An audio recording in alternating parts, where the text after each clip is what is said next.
Hi and welcome to another episode of the Leadership Enigma. And as you know, I've always been passionate about human-centered leadership, and there are 7 components of human-centered leadership. And they are inclusivity, humility, empathy, personal purpose, presence, vigilance, and curiosity. And this episode is all about curiosity. So when you come back to me, I'll be chatting to the wonderful Stefaan van Hooydonk, founder of the Global Curiosity Institute, former CLO and Dean of the Earth Academy.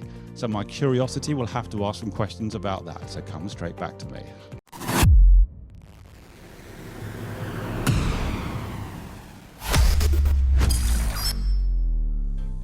You're listening to The Leadership Enigma, powered by Transform Performance International, a podcast for the insatiably curious to explore the power of human-centered leadership to create real momentum for positive and sustainable change.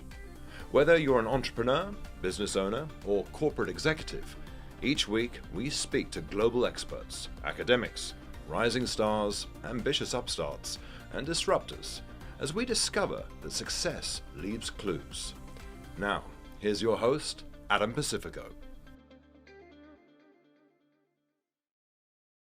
Hey, welcome, Stefaan, to the Leadership Enigma. How are you, my friend? I'm really good, Adam. Thanks for having me. It's weather is good. Spring is in the air. It's and well, everything is good. I agree. As soon as the sun comes out, we all change. I'm certainly wired that way. Listen, it's fabulous. I've been looking forward to this episode because, as you heard in the intro, I'm been working on the 7 components of human-centered leadership, and I know you specialize on curiosity. So I was very keen to have you on, and you're the founder of the Global Curiosity Institute. So you're going to have to tell me how you got to that point, focusing solely on curiosity. How's that happened? Well, it happened on the professional side. On the private side, I guess I was also always a little bit of a curious person. I lived in many countries and I traveled around, and but on the professional side, very much, I started in investment consulting in China, and that already was a big thing in the beginning of the 1990s, kind of to help foreign companies land in China and how to facilitate that. And that was a curious story altogether. Right. But later on, I became a leader in the learning space for companies. Yes. And I ended up in the last couple of companies as chief learning officer of big companies. And what you find in big companies is often you have people who are just natural learners, we call them. People that are naturally reading the right books. They don't need anybody to get going. They ask the right questions. They have a certain humility around them, so they're always looking for more, and they're never having this arrogant notion of I know everything. But the sad thing is, often I call these people A players. Now, the sad thing or the good thing for them is that often you only have about 10 or 15% of your total population are kind of such A players, people Right. that are asking the right questions, are part of the right networks, are very active in social media on the knowledge side. And then you have the B players, people that want to, but somehow miss something. They need some either a manager discussion or an organization telling them, why don't you start moving in a certain direction, change, transformation, growth, learning. And my question for the last 15 years or so was, how would I turn such B players into A players? Okay. And what's the magic? It's not about asking them to do more certifications. It's not about teaching them more behavioral tricks. And I suddenly bumped into the notion of habits and mindsets. And because of my, I'm also an executive coach in a couple of, and one of the areas I've been focusing on was NLP. Right. And the notion that actually you can change mindsets. We know that altogether, but we haven't really focused on that. So I started looking at what can I do for, and I, of course, my last company was Cognizant, 300,000 people. So you have a big group to work with. Yes. And we trained 15,000 people on the notion of growth mindset and curiosity. And 3 months later, we asked them, what do you remember? And actually more than 50% of the people said, actually, the seed you planted 3 months back, it's changed me. and I'm looking at the world slightly differently, and I'm starting to learn more. And then we checked actually the 12 months prior and the 12 months post those sessions, and we saw that people's just normal learning behavior had jumped from 25 to 43 hours on average. Right. For those people that said, yes, something changed. So I said, boy, we're onto something. And I started reading more, and I started understanding more the notion of curiosity, but specifically workplace curiosity.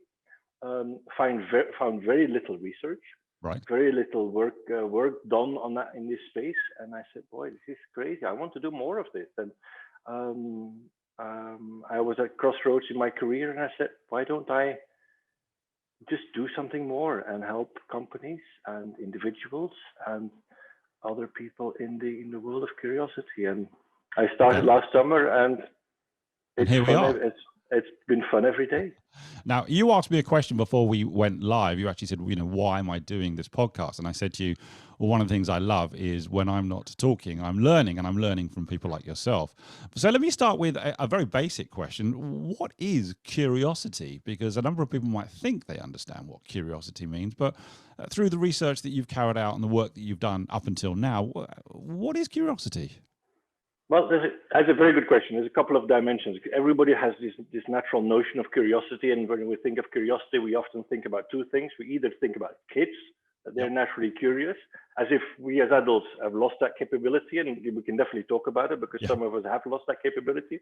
And the other time, people thinking about, curiosity killed the cat, as if curiosity is a negative thing. And we can also talk about that because there is indeed a dark side to curiosity. Now, my basic definition is curiosity is the mindset to challenge the status quo, to explore, discover, and learn. Right. So there's a lot packed into this notion, but it's definitely a mindset. It's challenging status quo. It's learning. It's discovering. It's the notion of exploration. Now, I'll have to say something because curiosity is both linked to the person, and that's another definition probably, or dimension of it. Curiosity is linked to a person, but curiosity also needs a fertile social environment to flourish in. Okay. So if you have in a workspace environment, if your companies and leaders often they just stifle curiosity in organizations, they kill it. And then often if you're a curious person, you might still be very curious in your private space, but not really in your corporate space. So it has both a nature and nurture dimension. Okay. And the nature dimension, I don't know, did you take my diagnostic? In the diagnostic that I'm presenting on my website, and the report that people get post doing this diagnostic, there's three dimensions. Right. There's curiosity about the world, and that's what people traditionally are looking at when you define curiosity. Is more cognitive or intellectual curiosity. But I've also added two extra dimensions to curiosity, which were extremely important, not only in corporate life, but also in society, I think. Is the second one is empathic curiosity. It's curiosity about others. And the third one for me is self-reflective curiosity. It's curiosity about myself, like how much, why do I say the things I say? Why do I think the things I say? What is my spine? What is my core? What are my values? Type of things. Like going inward is the third dimension of curiosity. Okay, so there are three. So I've got world, others, and self-reflection. This might be a good point to say is, how do people find out about your diagnostic or get to do your diagnostic? Is there a link we can give them? Yeah, absolutely. It's go to the Global Curiosity, globalcuriosityinstitute.com, and immediately you get directed to the diagnostic, and you can click it. It's available already in 7 languages, and in a couple of weeks we'll have more languages coming up. I've got now about 2,000 people who've taken it from all around the world. Right. So it's and people look at it. I sometimes have families who are doing it together. Right. Partners are comparing each other's notes. Or I had people telling me, "Oh, I thought I was not a curious person," and they were referring only to intellectual curiosity. and they realized they were actually really high on empathic curiosity. They were really interested in other people, or they were high in the self-reflective part. So every dimension has three sub-dimensions, and so people can be all the time good at something, Yep. but all the time have areas for not getting better at, but at least being aware that this might not be your best score. Nobody's ever perfect at this. No, that's for sure. That's life in general. So as people are listening to this, they may be an individual working for themselves, a sole contributor. They might be running a large organization. Why does curiosity matter as we hopefully coming out of a global pandemic? But why? Well, curiosity is the antipode for exploitation. Okay. Is you have the difference between exploration and exploitation, or between focusing on the status quo and innovating. And when you're looking at the 20th century is really the century of efficiency, of exploitation. And that's why you're seeing this uneasiness in many companies with innovation. We're better at maintaining status quo, doing the things we've always been doing well. And every time innovation is somehow rocking the boat, is changing things, is new ways of selling, new ways of product generation, new processes. And when you're looking at the track record that change and transformation has had in multiple organizations, we realize that in the 20th century, we didn't really do a good job at it.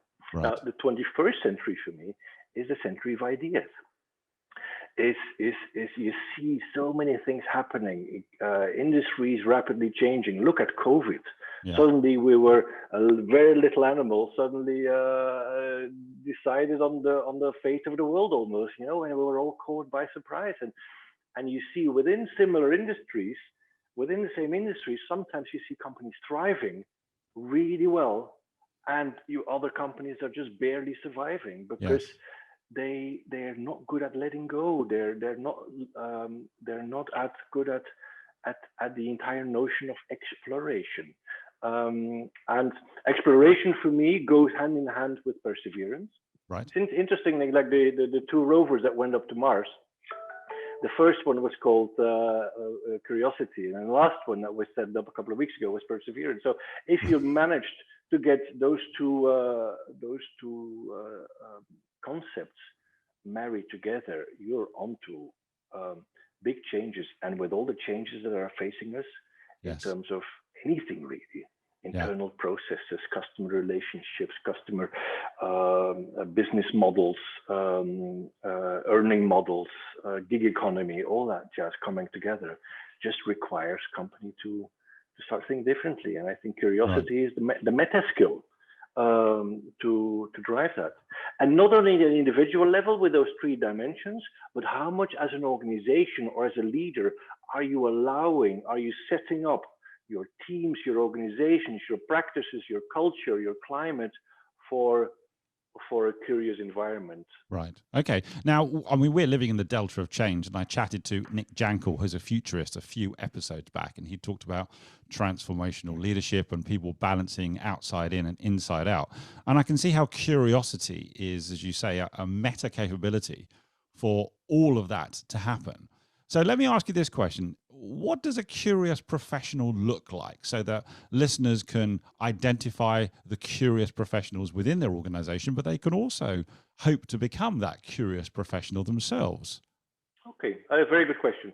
I think a curious individual is somebody who is constantly feeling that he or she is ready and confident for about 70 or 80%, but is always realizing that there's more to learn, there's more to get from it, and because the more you get past that threshold of 80%, you become arrogant, you get confident or overconfident, and that kills curiosity. Okay. Another dimension of a curious person is next to continuously learning, continuously reading, continuously scanning the world, is the notion between narrow and broad curiosity. Right. Narrow curiosity. People might say they're curious and say, for instance, I'm a a historian or I'm an engineer and I only read about engineering stuff and I am part of engineering networks. And that's what I call narrow curiosity. You go Right. deep in your specialization. Yes. But it doesn't make you a curious professional per se, because a curious professional needs the points of view of other areas to influence your specialization. If you're looking at Nobel Prize winners nowadays, they almost always are combining 2 or 3 areas, and they're looking for the magic between those areas. That's so that's almost the inside out and the outside in, isn't it? Are we going narrow and deep, or are we also taking into account the adjacencies and those outside of our specialism or discipline? Absolutely, yeah, that would be the adjacencies, and looking and learning from magic of areas which are not obvious, and learn from it. I think a curious individual, looking at the definition of the 3 dimensions that I had, is curious about the world. Is also curious about other people, and is not afraid of going inward. Is not afraid of challenging him or herself and saying, how am I doing? In my coaching practice, I often ask a simple question like, "What describe your values? Describe your spine. Who are you as a person?" Right.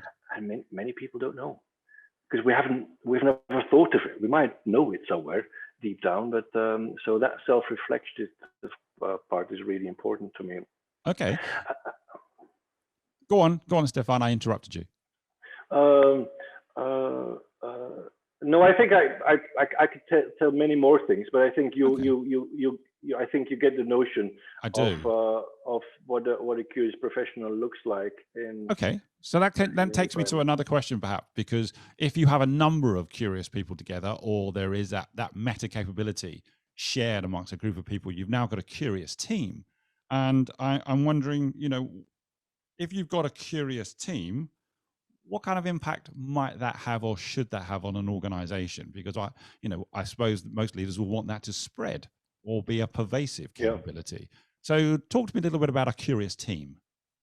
Well, interesting for me, teams, an organization is an amalgamation of teams, because you might find different culture, different processes in one side of the organization versus the other side of the organization. Even if the organization says these are our values, they're expressed in different places in different teams. So the team focus is a very sensitive one. And actually, research has shown that curious teams are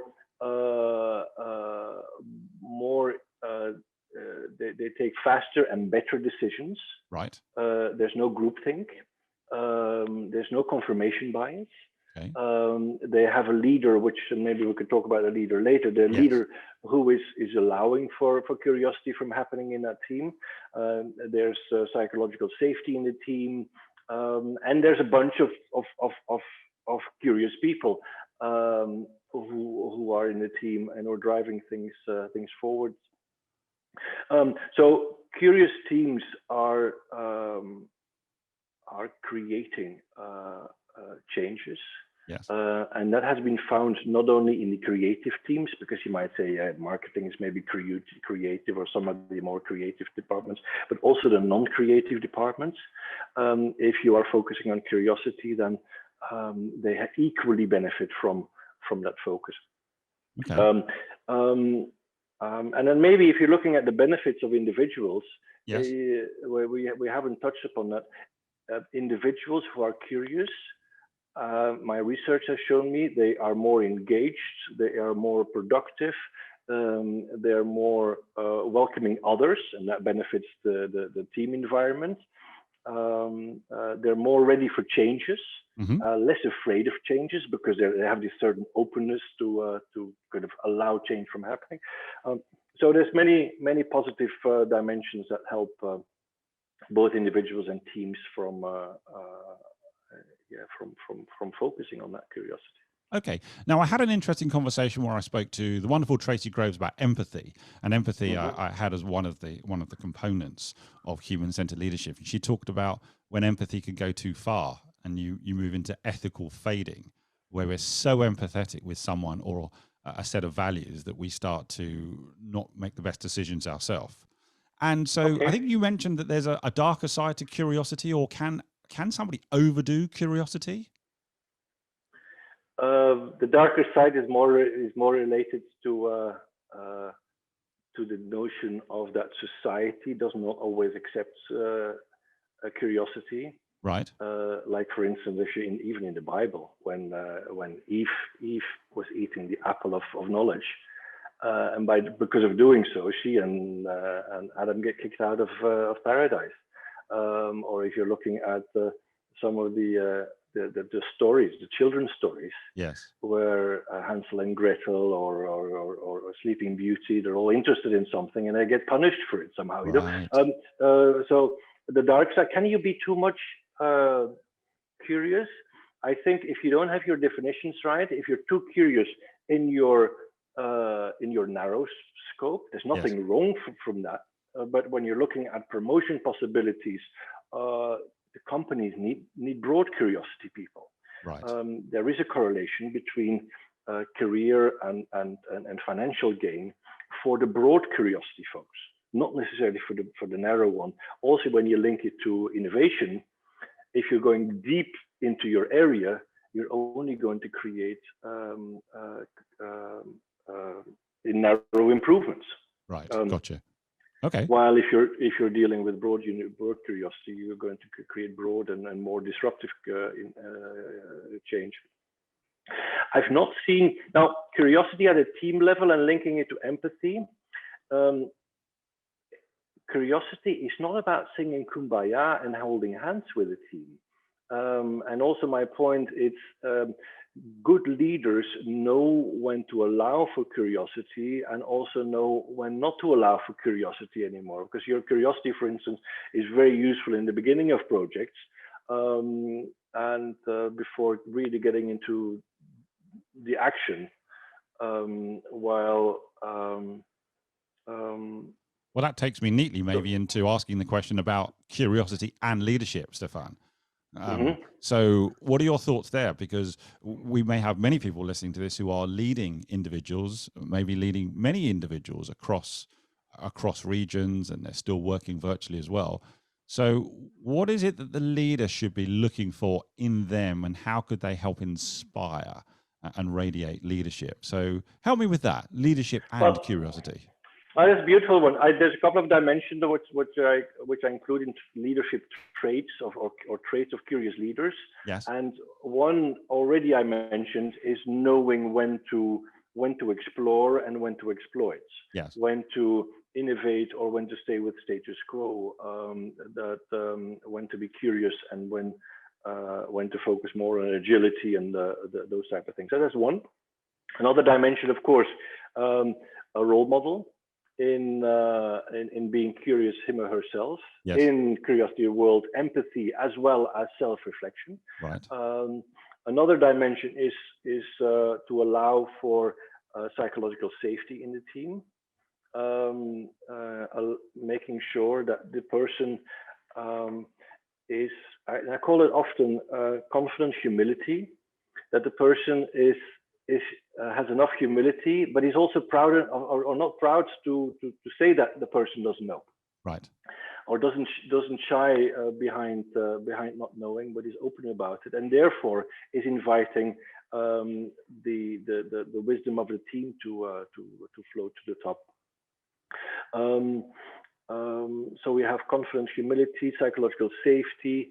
And another dimension, and it's not only linked to curiosity, is just somebody who sets a clear strategy, a clear goal, a clear vision for the team. Like, this is the playing ground we're going to play in, and we're going to get after that the battles that we want to play. So it's also a very action-driven notion of curious leaders. It's not only about creating an empathic environment where everybody can say what they want. That's not going to win the war. It's you need the action and the mindsets. You need the humility. You need the leaders to drive the agenda, and in such a way that it allows people to question status quo. Right. It allows the group from not following the leader and have this confirmation bias. It's allowing for the leader to tap into everybody in the team to come up with great ideas. It comes back to that explore, discover, and learn, doesn't it, Stefan? And what's interesting as I listen to you is how many of, and I've got my 7 components written on a little list here, that how many of these components actually start to flow into each other. We talked about humility and vigilance and curiosity and empathy and inclusivity. So they are all inextricably linked, aren't they? Really, there's an element of interoperability, if that's a word, I think it is, between all of those components. But it's always good to talk to someone who is specializing in one of them. And as you say, you've really been focusing on this for many years now, but certainly for the last 12 months. How can people get in touch with you to find out more about the work you're doing on curiosity, how you can help them in relation to curiosity in the workplace, and also the diagnostic we touched upon? How do they get hold of you? Okay, the website is a good starting point. LinkedIn is also always very useful. I actually have 2 diagnostics. One is focusing on the nature, and the other one is focusing on nurture. Right. Okay. Nature is a free diagnostic which anybody can take online through my website. It's the Global Curiosity Institute .com, and I'm also doing with companies another diagnostic which companies could do with me, and that's very much looking at what are the processes, what are the practices, what is the culture and climate that we have in our organizations to allow for curiosity to flourish.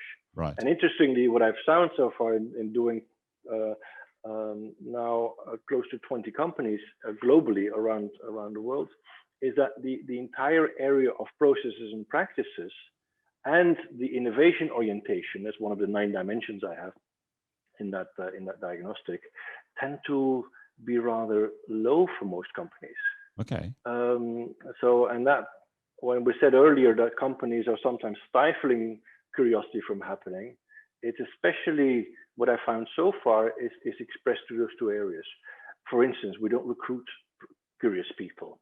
Or whenever somebody sticks out him or her neck and is creative, inquisitive, is exploring some new area, does that get translated into bonus, career progression? Many companies say, on the contrary, it's better not to engage in those things. It's better to focus on the efficiency. You know, the 20th century, yes. Not to stick out your neck, and that's maybe what changed, what differentiate the thriving companies and the surviving companies. I think and then that's the other dimension. Yep. Sorry, go on, Stefan. And then the other dimension is the innovation orientation. Right. How much are we focused on the here and now, which is of course very important, but how much are we also focused on the future with preparing, with innovation and those? And companies tend to have an uneasy relationship, and that's why. That's an interesting. I'm doing lots of workshops with leadership teams around. What is the challenge with us, and how can we change this, and how first of all, let's make it transparent, because now with these tools, I can make curiosity transparent. We have data on how well we're doing, and that's a great basis for organizations to start to talk from. And say, okay, what do we like what we're seeing, and what we don't like what we're seeing, and what can we change around it? Right. So that's really okay. That's a really interesting development, I think. And as you were talking there as well, it reminds me of a lot of companies are talking to us about ambidextrous leadership, you know, that ability of leaders to deliver high performance in the moment, in the now, but also to be able to look over the horizon as regards the opportunity and the challenge that as yet may not even be identifiable. And they've got to do that at the same time. They've got to have those leadership capabilities to simultaneously do that. Yep. So my last and final question to you, which is a bit of a fun question as well, is Stefan, with all of the experience and wisdom that you have and the focus that you've got, what would be your best advice to a 21-year-old Stefan? Well, is be aware that there is something like curiosity, and there is something like curiosity you can hone. Because a 21-year-old would have come into the world and would have asked 300 questions when he or she was a child. By the time you're a teenager, you're barely asking one question. So true. a day because it's not cool anymore to ask questions. And whatever you're left with at the age of 21 is it's not fixed. You could still develop it. You can grow it, or you can redevelop that muscle. So I think be aware of that. And when you're going to a bookstore, online or a live one, buy the book next to the one that you want to buy. The adjacencies. Look for the adjacencies and start small. Take a different route to your favorite store or your university when you're 21, or to your mates. Try a different route and change it, and question yourself, question others, and I think that's a great way to start honing that awareness, because it all starts with awareness. If you know, people can take my diagnostic. I've got now many students who are starting to take my diagnostics, and I have professors who are using my diagnostics in their classes, which is beautiful to see, because it's better to start, of course, early than when you're 75. Although it's never too late, though, Stefaan. It's never too late. Absolute. I also have many grandmas taking my diagnostic and giving me feedback how much they are getting back in tune with their curiosity, because they realize maybe they become a bit stale, and they say, oh, now I have this mirror, maybe I can do something about it. But for the 21-year-old, is be aware, and take one step at a time. Look what you're good at, and explore the world. I think I'll pass on that message to my 2 teenagers as well, Stefaan. Listen, thank you so much for taking the time out and joining me on the Leadership Enigma. I hope you've had fun, and I hope I can come back to you and we can talk again a little bit about what you're continuing to learn and find out through your diagnostic as regards curiosity. Lovely. Thank you so much. Join us again next week for more tips and strategies on the Leadership Enigma. We'd love to hear your comments on today's show, as well as suggestions for future topics and guests. Get in touch with your host on LinkedIn or visit the dedicated website, www.leadersenigma.com, powered by Transform Performance International, where you can access our exclusive learning, including books, videos, bonus content, assessments, and more. Please don't forget to rate, review, and subscribe on all your major podcast platforms. Thanks for listening.